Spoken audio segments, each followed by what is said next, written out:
Hello ladies, hello friends, कैसी हैं आप लोग। आई होप कि आप प्रेगनेंसी जर्नी में जो हैं वो बहुत अच्छी इस जर्नी से गुजारी होंगी, और जो इस जर्नी में शामिल होना चाहती हैं तो उनके लिए भी बहुत सारी गुड विशेस हैं। प्रेगनेंसी के हवाले से जानने के लिए चैनल को सब्सक्राइब कर लें, क्योंकि इस चैनल पर मैं आपको प्रेगनेंसी गाइड दे रही होती हूँ। आई एम डॉक्टर हिरा और प्रेगनेंसी इशूज़ के हवाले से आपको गाइड करती हूँ। क्वेश्चन है, प्रेगनेंसी में गैस बने तो क्या करें।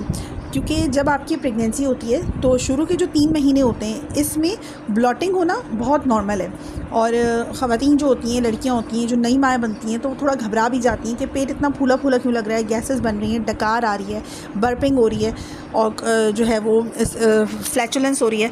तो इसमें आपको क्या करना है, थोड़ी सी एहतियात से आप अपनी प्रेगनेंसी को हेल्दी भी कर सकती हैं और खुशगवार भी कर सकती हैं।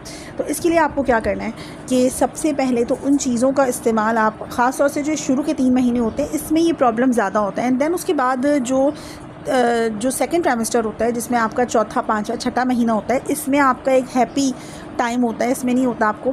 लेकिन जो फिर आखिर में 8वां 9वां महीना होता है, इसमें वापस से आपको ये प्रॉब्लम्स होते हैं, लेकिन वो डिफरेंट काइंड्स के साथ होते हैं, मज़ीद कॉम्प्लिकेशंस के साथ होते हैं। तो ये जो गैसेस बनने का अमल है, ये आपको प्रेगनेंसी के पहले के जो 3 महीने होते हैं उसमें फ़ील हो सकता है।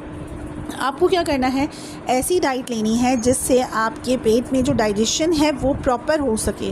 मतलब अगर आप ऐसी ग़िज़ाओं का इस्तेमाल करेंगी, लाइक आपने कोल्ड ड्रिंक्स का इस्तेमाल किया, बहुत ज़्यादा वॉमिट हो रही थी, किसी ने मशवरा दिया कि कोल्ड ड्रिंक पी लो, तो आपने वो कोल्ड ड्रिंक पी, तो फिर मज़ीद वो एक तो आपको जेस्टेशन डायबिटीज़ की तरफ लेके जा सकती है ज़्यादा कोल्ड ड्रिंक पीना, और फिर वो आपकी गैसेस जो हैं फर्दर, आपको ऐसा लगेगा डकार आ रही है, बर्पिंग हो रही है, लेकिन वो एक्चुअल में कोल्ड ड्रिंक के अंदर मौजूद जो कार्बन डाइऑक्साइड है वो वही होती है जो आप इंटेक करती हैं, और वो बर्पिंग के तौर पे बाहर आ रही होती है। ये बिल्कुल ही जो है अवेयरनेस नहीं है बहुत सारे लोगों में कि जो कार्बोनेटेड ड्रिंक आप लेते हैं तो ऑलरेडी उसके अंदर सोडे के अंदर ऑलरेडी कार्बन डाइऑक्साइड होती है। जब आप वो लेते हैं तो वो बर्पिंग उसी की वजह से होती है, और आपको लगता है जैसे आपको रिलीफ मिल गया।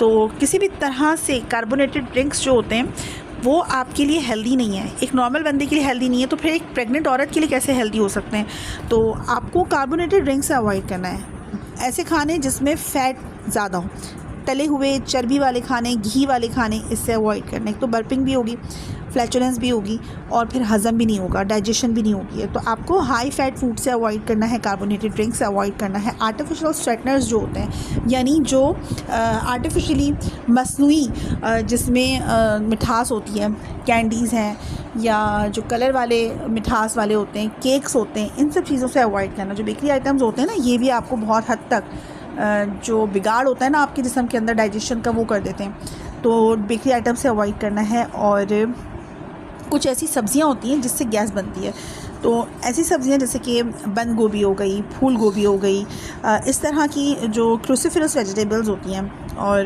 ब्रसल्स स्प्राउट्स हो गई, ब्रोकली हो गई, ये गैस बनाती हैं जिस्म के अंदर। तो इससे फ़िलहाल फॉर द टाइम बीइंग आपको अवॉइड करना है। कोशिश करें बहुत कम अमाउंट में लें। आपको जो कार्बोनेटेड बेवरेजेस होते हैं और सॉल्टर्स होते हैं, जैसे कि नमकीन खाने का दिल चाहता है, तो क्या करती हैं लड़कियां कि वो नमकीन चिप्स खा लेती हैं, आलू के चिप्स खा लेती हैं, और क्रैकर्स खा लेती हैं जो आलू के चिप्स होते हैं। तो ये जो होते हैं जिसके अंदर नमकियात ज़्यादा होती हैं, नमक ज़्यादा होता है, तो ये भी गैस और ब्लॉटिंग की कंडीशन पैदा करते हैं। और जो एक ख़ास तौर से लेंटिल्स और बीन्स, कुछ बीन्स होते हैं तो वो या दालें होती हैं, इसके अंदर एक ख़ास कंपाउंड होता है, कॉम्प्लेक्स शुगर होती है, जिसे हम ओलिगोसैकेराइड्स कहते हैं। ये भी आपके गट के लिए मुश्किल होती है ब्रेक डाउन करने में ना, तो गैसेस बनती हैं।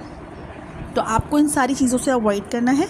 और साथ में क्या करना है, आपको छोटा छोटा मील लेना है, फ्रीक्वेंट मील लेने हैं, थोड़ा थोड़ा खाना है, बहुत हल्का खाना है, हल्का फुल्का रखना है खाने में। आप चावल का इस्तेमाल कर सकती हैं, चावल खाएं, जो राइस होते हैं वो आप ले लें, और ओट्स ले लें, तो ये प्रीबायोटिक फूड्स ले लें, दही खा लें आप, तो ये आपकी गट हेल्थ को बहुत अच्छा रखते हैं और ठंडा रखते हैं। कैफिर भी एक चीज़ है, दही की किस्म है, और बहुत सारी अवेयरनेस भी नहीं है बहुत सारी ख़वातीन को। तो कैफिर जो है ये आपको मार्ट्स में मिल जाएगा, ये बड़ा हेल्दी होता है आपकी गट हेल्थ के लिए, बहुत हेल्दी होता है, तो ये भी आप खा सकती हैं। और दलिया है या बनाना है, बनाना आपकी गट हेल्थ के लिए, जो डाइजेशन होती है, हार्टबर्न की कंडीशन है, तो उसमें बहुत हेल्पफुल होता है। तो आप केला कहते हैं इसको उर्दू में, बनाना आपकी लैंग्वेज में क्या कहते हैं आप ज़रूर बताइएगा। तो ये चीज़ें आप खा सकती हैं, और प्रोबायोटिक में ये सब चीज़ें आप ले सकती हैं। अच्छा, क्या करना है आपको कि आपको थोड़ी वॉक करनी है, हल्की फुल्की वॉक घर के अंदर ही, कोई हैवी नहीं, हैवी वर्कआउट नहीं करना। लेकिन अगर आपको बर्पिंग हो रही है, गैसेस बन रही हैं, फ्लैचुलेंस हो रही है, तो आप थोड़ी बहुत खाने के बाद वॉक कर लें एंड देन लेट जाएँ, फिर पानी पी लें, फिर लेट जाएँ, थोड़ा बहुत अपने आप के बॉडी को ना मूवमेंट में रखें, तो ये जो प्रॉब्लम होता है फिर आपका रिलीज़ हो जाएगा। प्रेगनेंसी के हवाले से जानने के लिए चैनल को सब्सक्राइब कर लें। कोई क्वेश्चन है तो कमेंट करें, मैं कोशिश करूँगी कि सबको प्रॉपर आंसर कर सकूँ। Stay blessed.